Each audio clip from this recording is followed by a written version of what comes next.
Hello friends, आज हम करेंगे स्नैपशॉट जो बुक है 11th क्लास की, उसका 5th चैप्टर करेंगे और इसका टाइटल है मदर्स डे और इसके राइटर हैं जे बी प्रिस्टले। एक्चुअली जो राइटर हैं वो इस चैप्टर के अंदर हमें जो मदर्स हैं जिनका कि कुछ परिवार के अंदर सम्मान नहीं होता, रेस्पेक्ट नहीं होता, वो सारा दिन काम करती हैं, 24/7 काम करती हैं, तो लेकिन उसके बावजूद भी उनको रेस्पेक्ट नहीं दिया जाता। वो रेस्पेक्ट जिनकी वो जो है जिनका वो डिज़र्व करती हैं वो रेस्पेक्ट उनको नहीं दिया जाता।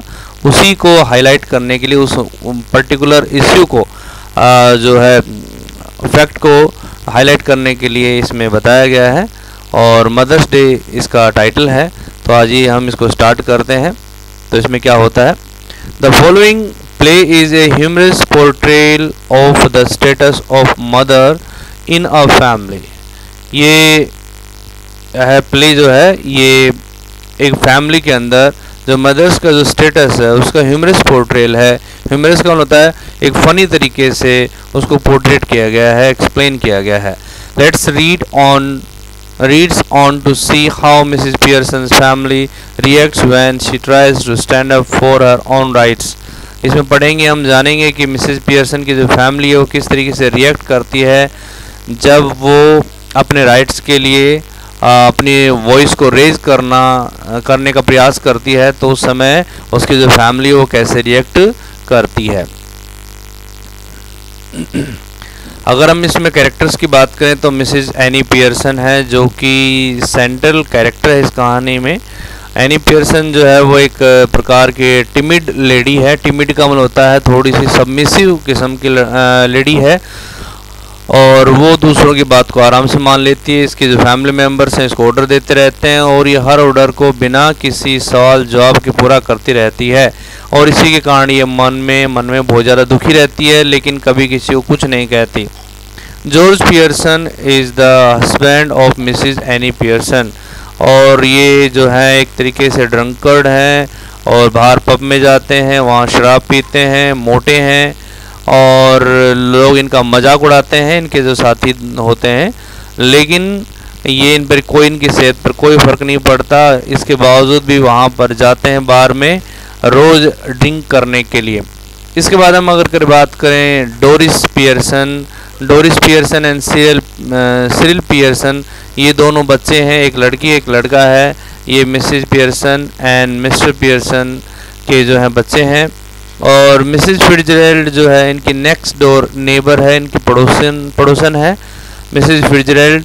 और मिसेस फिट्जरैल्ड जो है ये कह सकते हैं कि she is good at black magic भी इसको आता है और ये फॉर्चून टेलर भी है, भाग्य बताती है। कुछ जो टैरो कार्ड्स होती हैं उनको देख करके और ये जो है फॉर्चून बताती है। The action takes place in the living room of the Pearsons house in a London suburb. Suburb का मतलब होता है ऐसी आबादी जो कुछ शहरी है और कुछ शहरी नहीं है, पूर्ण रूप से शहरी भी नहीं है, अर्ध शहरी जिसे हम कह सकते हैं। तो ये वहाँ पर उसी मिसेस पियर्सन का जो घर है वो लंदन के अंदर एक ऐसी जगह पर सिचुएटेड है जहाँ पर जो पूर्ण रूप से शहरी नहीं है, ठीक है। तो वहाँ पर ये सारा उनके जो बैठक है, लिविंग रूम है, जो ड्राइंग रूम है, वहाँ पर ये सारी घटनाएं होती हैं, यानी कि सारा एपिसोड होता है। टाइम प्रेजेंट सीन क्या है कि the living room of the Pearson's family. Afternoon it is a comfortably furnished much lived in room in a small suburban semi-detached villa. If necessary only one door need be used, but it is better with two, one up left leading to the front door and the stairs and the other in the right wall leading to the kitchen and the back door. There can be a muslin covered window in the left wall and possibly one in the right wall too. The fireplace is assumed to be in the fourth wall. There's a settee up right, an armchair down left and one down right. A small table with two chairs on either side of it stands at the center. So here we come to know about the living room of Mrs. Pearson, how it was built properly, and उसमें जो है जो well furnished है, ये अच्छी तरीके से उसमें फर्नीचर वगैरह है। और ये सेमी डिटैच्ड विला है। सेमी का मतलब होता है आधा, और डिटैच का मतलब होता है किसी चीज़ से थोड़ा सा अलग हो, यानी कि विला तो पूर्ण रूप से विला तो नहीं है, लेकिन विला से थोड़ा सा हटके है। और ज़रूरत पड़े तो इसमें जो है दरवाजे को, एकमात्र जो दरवाज़ा उसको यूज़ किया जा सकता है, लेकिन ये बेटर होता है, but it is better with 2। और इसमें 2 दरवाजे के साथ ही ज़्यादा बेटर है हो या होता, जिसमें एक लेफ़्ट की तरफ जो है फ्रंट डोर की तरफ जाता है, और सीढ़ियों की तरफ जो दूसरा है वो राइट वॉल में है, और वो किचन की तरफ जाता है, एंड द बैक डोर, और पीछे के दरवाजे की तरफ। और there can be a muslin covered window in the left wall, और कहता है मसलिन कवर्ड विंडो जो है वो लेफ्ट वॉल के अंदर हो सकती है, and possibly one in the right wall, और इसी तरीके से पॉसिबली एक राइट वॉल के अंदर भी विंडो हो सकती है। 2b, the fireplace is assumed to be in the fourth wall, और फोर्थ वॉल के अंदर एक फायर प्लेस जो चूल्हा होता है उसको माना जा सकता है कि वहाँ पर ये हो सकता है। देर इज ए सेटी, सेटी का मतलब होता है long seat on which one can sit और 2 और 3 पर्सन्स कैन सिट। तो सेटी होता है लंबी सीट होती है जो कंफर्टेबली होती, काफ़ी कंफर्टेबली बिल्ट होती है, वो राइट साइड में है। N arm chair down left, और लेफ्ट साइड में नीचे की तरफ एक आर्म चेयर है, एंड 1 डाउन राइट, और दूसरी राइट साइड में है। A small table with 2 chairs on either side of it stands at the center. Centre में एक टेबल है, टेबल के दोनों तरफ और चेयर्स लगी हुई हैं। तो ये वहाँ पर इनके घर का जो इस तरीके से पोजीशन है, और इस तरीके से जो है फर्नीचर के बारे में, लोकेशन के बारे में बताया गया है। ठीक है, इसमें कुछ जो मीनिंग्स हैं वो हम लगभग सारे मीनिंग्स इसमें हमने कर लिए हैं। तो अगर हम यहाँ पर मीनिंग्स की बात करें तो semi detached villa, actually semi detached villa होता क्या है हम आपको बता देता हूँ। सेमी डिटैच्ड जो विला होता है वो एक जो है 2 हाउसेज जो हैं, पास पास में 2 घर हैं, उनके बीच में कॉमन शेयर्ड जो है वॉल होती है, दोनों के बीच में एक जो है कॉमन वॉल होती है जिसको आपस में शेयर करते हैं, तो उसे बोलते हैं सेमी डिटैच्ड। और एक होता है डिटैच्ड विला जिसके अपना सिंगल, अपना खुद का, अपना किसी के साथ शेयरिंग नहीं करते, लेकिन ये सेमी डिटैच्ड होते हैं, ये दूसरों के साथ में अपने जो घर की जो वॉल हैं उसको शेयर करते हैं साथ वाले मकान के साथ, तो सेमी डिटैच्ड विला हो गया। जहाँ पर ये मसलिन की बात करें हम, मसलिन का मतलब होता है कॉटन फैब्रिक होता है, और ये कॉटन फैब्रिक का यूज़ किया जाता है जैसे विंडो कवर वगैरह बनाने के लिए, या क्विल्ट्स के जो कवर बनाने के लिए इनका यूज़ किया जाता है। तो ये इस तरीके से मीनिंग्स हो गए अपने। अब आगे बढ़ते हैं हम।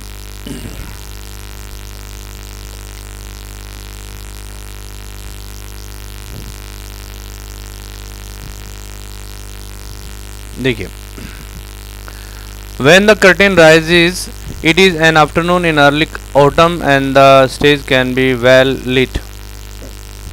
जब कर्टेन ऊपर उठता है यानी कि जब पर्दा उठता है तो आफ्टरनून का समय होता है, और ये अर्ली ऑटम है। अर्ली ऑटम का मतलब होता है, ऑटम का मतलब आप सभी को पता है कि पतझड़ की ऋतु होती है, और इसमें जो पत्ते होते हैं, जो लीव्स होते हैं ट्रीज से, ये प्लांट से, वो नीचे गिरना स्टार्ट हो जाते हैं, because they turn yellow and now they fall, the trees shed that leaves in this season. So ये अर्ली ऑटम है और ये आफ्टरनून का टाइम है जब पर्दा उठता है। And the stage can be well lit, और जो ये स्टेज है ये बहुत अच्छी से बिल्कुल जगमगा रही है, रोशनी है वहाँ पर पर्याप्त। Mrs Pearson at right and Mrs. Fitzgerald at left are sitting opposite each other at the small table on which are 2 teacups and saucers and the cards with which Mrs. Fitzgerald has been telling Mrs. Pearson's fortune।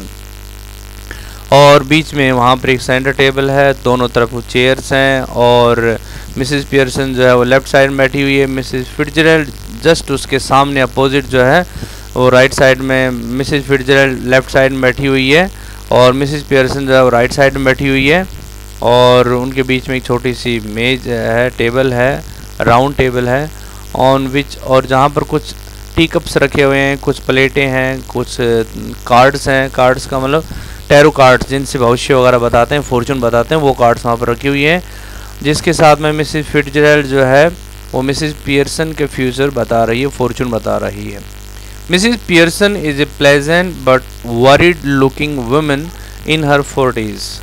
Mrs Pearson काफ़ी pleasant है, pleasant का मतलब बहुत ही अच्छे behaviour वाली lady है, लेकिन थोड़ी सी वरीड लुकिंग है, और वो अपनी 40s में, 40s का मतलब होता है लगभग 40 के आसपास उसकी एज है, 40 इयर्स के आसपास है वो, और वो काफ़ी वरीड लुकिंग है, चिंतित दिखाई देती है।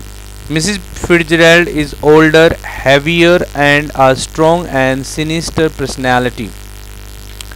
जबकि मिसिस फिट्जरैल्ड जो है वो ओल्डर का मतलब होता है थोड़ी सी उससे ज़्यादा एज्ड है, हैवियर भारी भरकम है, and a strong and sinister personality. जो मिसिस फिट्जरैल्ड है वो भारी भरकम है और स्ट्रॉन्ग है, और सिनिस्टर पर्सनैलिटी, सिनिस्टर का मतलब होता है जो टेरिबल होता है, टेरिबल का मतलब जो थोड़ा डरावना टाइप में, इस तरीके से वो विमेन है और वो थोड़ी सी टेरिबल पर्सनैलिटी वाली है। ठीक है। शी इज़ स्मोकिंग, वो स्मोक कर रही है, जैसा कि विलेंस करते हैं, आपने फिल्मों में देखा होगा जो विलन स्मोक करते हैं, तो इस तरीके की पर्सनैलिटी होती है। वो थोड़ी सी एक मान के चलो कि डोमिनेटिंग पर्सनैलिटी है।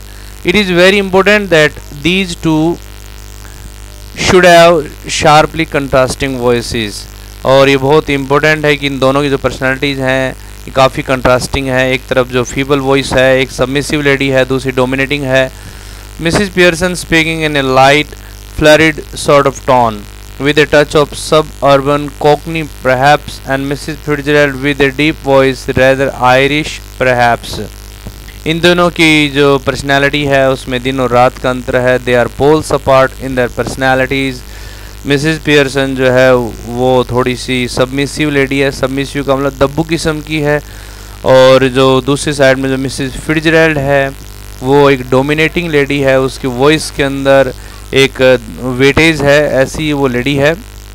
मिसिस पियर्सन जो है वो कांपती हुई, फ्लरिड का मतलब होता है कांपती हुई, यानी कि एक तरीके से यहाँ पर जो आवाज़ जो है ना, फम्बलिंग वॉइस है, इस तरीके से उसकी वॉइस है, फ्लटर करती है उसकी बोलती जो आवाज़ उसकी कांपती है, ऐसी आवाज़ है। और जिसमें सब अर्बन कोकनी जो है is a kind of language accent, जो सब अर्बन जो कोकनी लैंग्वेज हो वो उसमें बोलती है। ठीक है। तो यहाँ पर हम बात करें मिसिस पियर्सन की, जो कि लाइट फ्लरिड टोन में बोलती हैं, कांपती हुई आवाज़ में, विद ए टच ऑफ सब अर्बन कोकनी। सब अर्बन कोकनी का मतलब होता है अर्ध शहरी, और कोकनी का मतलब होता है a person born in the East London hearing the Bow bells, जहाँ पर चर्च वगैरह पास में हो और चर्च की जो बेल्स है जहाँ पर सुनी जा सकती हैं, और ऐसे माहौल में जो पैदा होते हैं, बड़े होते हैं, तो दैट इज़ कोकनी। तो सब अर्बन कोकनी के साथ, यानी उनकी पर्सनैलिटी के अंदर वो जो कैरेक्टरिस्टिक्स हैं, जो वर्च्यूज़ हैं, वो बिल्कुल रिफ्लेक्ट होते हैं, जो कि एक यानी कि उसे रिलीजियस बनाते हैं। हम कह सकते हैं कि वो बहुत ही सोबर किस्म की लेडी है। And Mrs Fitzgerald with a deep voice rather Irish perhaps. Mrs Fitzgerald जो है उसका एक्सेंट आयरिश है थोड़ा सा, तो रेदर का मतलब थोड़ा सा।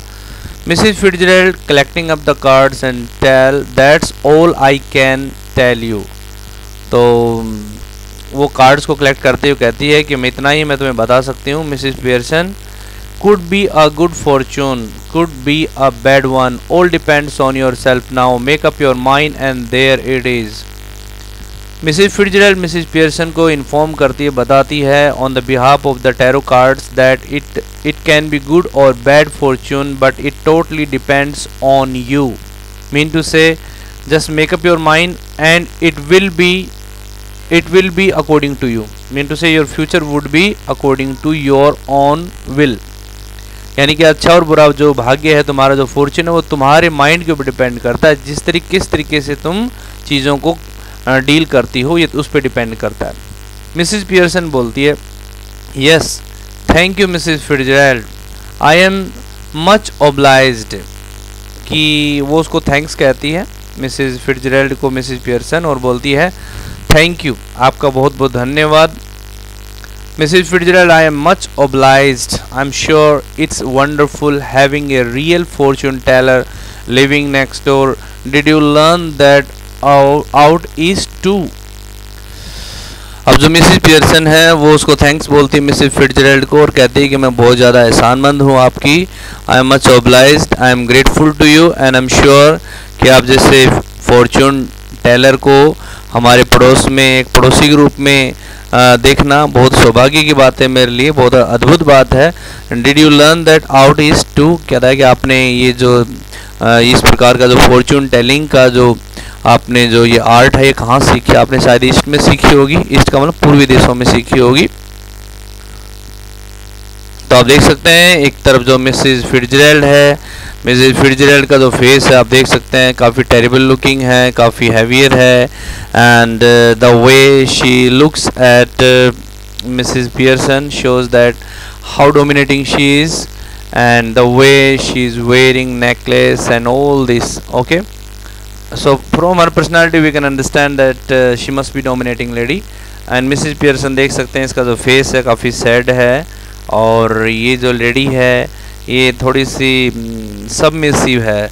सबमिसिव का मतलब होता है टिमिड, टिमिड का मतलब होता है थोड़ी सी दब्बू किस्म की लेडी है। तो ये जो है सोसर हैं, प्लेट्स हैं, और यहाँ पर ये जो है ये कप है इनके, ये सेंटर टेबल है। ओके, अब आगे चलते हैं। Mrs Fitzgerald, I did 12 years I had of it with my old man rising to be lieutenant quartermaster. He learned a lot and I learned a lot more. But will you make up your mind now, Mrs. Pearson dear? Put your foot down once and for all and be the mistress of your own house and the boss of your own family.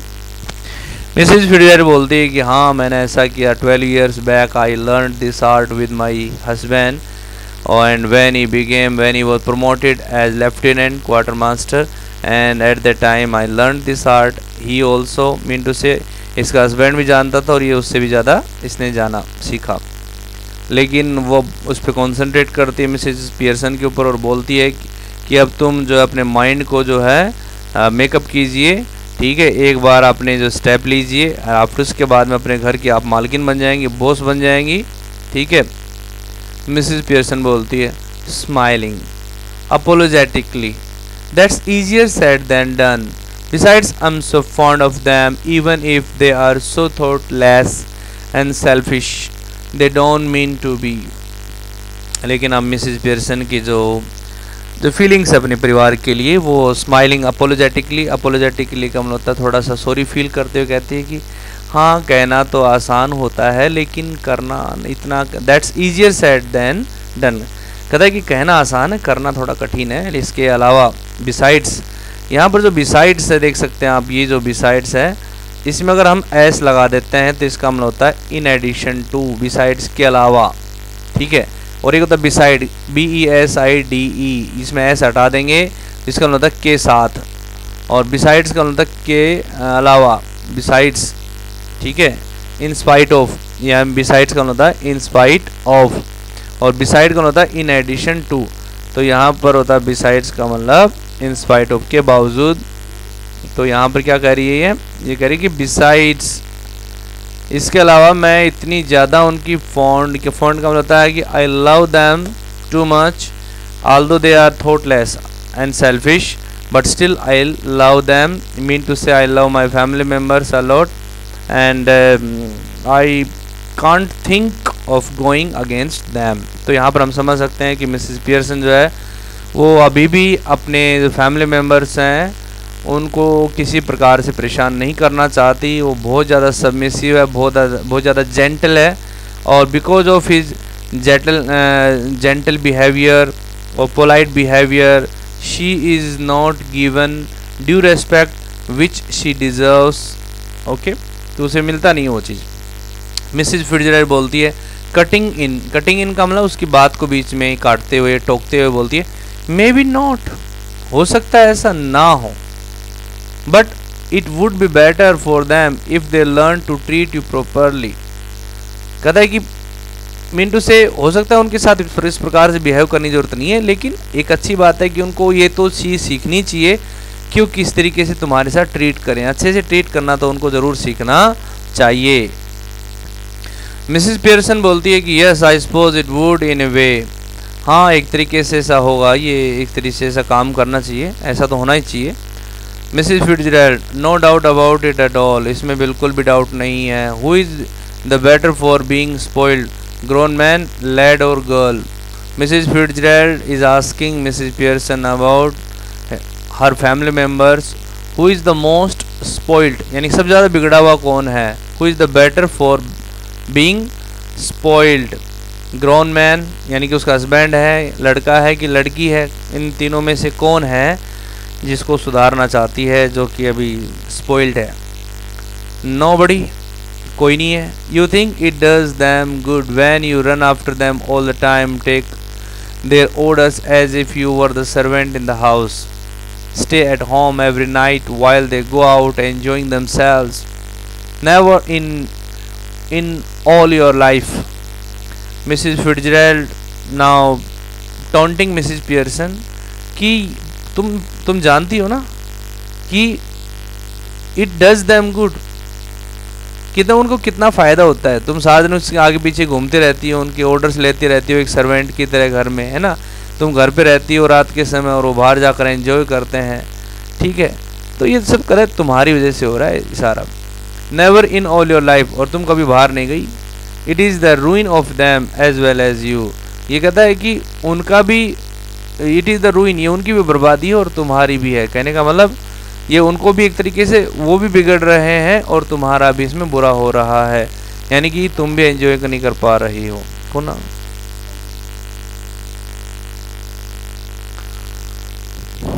Husbands, sons, daughters should be taking notice of wives and mothers, not giving them orders and treating them like dirt. कहता है जो husbands हैं, लड़के हैं, daughters हैं, उनको जो and should be taking notice of wives and mothers, जो मदर्स हैं, जो वाइव्स हैं, उनका ध्यान रखना चाहिए, उनको ऑर्डर नहीं देना चाहिए और उनको डर्ट की तरह, डर्ट का मतलब यहाँ पर धूल से है, सॉइल से है, मिट्टी से है, और उनको मिट्टी की तरह जो है ट्रीट नहीं करना चाहिए कि वो तो धूल मिट्टी है, यानी कि इनसिग्निफिकेंट क्रिएचर्स हैं, कि किस तरीके से उनको ट्रीट नहीं करना चाहिए। And don't tell me you don't know what I mean, और ये मुझे मत बताओ कि तुम नहीं जानती कि मेरा मतलब क्या है। For I know more than you have told me, क्योंकि मुझे तुमने जितना बताया उससे कहीं ज़्यादा जानती हूँ। मिसेस पियर्सन स्पीक्स ड्यूबियसली, ड्यूबियसली का मतलब she is not certain. I keep dropping a hint, कहता है कि हाँ मैं एक हिंट तो देती रहती हूँ उनको कि भाई सुधर जाओ, उनको सुधारने के लिए मैं हिंट देती रहती हूँ, ठीक है। मिसेस फिट्जरैल्ड बोलती है hint, it's more than hints your family needs. Mrs Pearson इस बात को लेकर के मिसेस फिट्जरैल्ड कहती है हिंट देती रहती, अब कह रहे तुम्हारी फैमिली को हिंट से कहीं ज़्यादा और दूसरी चीज़ की ज़रूरत है। मिसेस पियर्सन बोलती है dubiously, I suppose it is, but I do hate any unpleasantness and it's so hard to know where to start. I keep making up my mind to have it out with them, but somehow I don't know how to begin.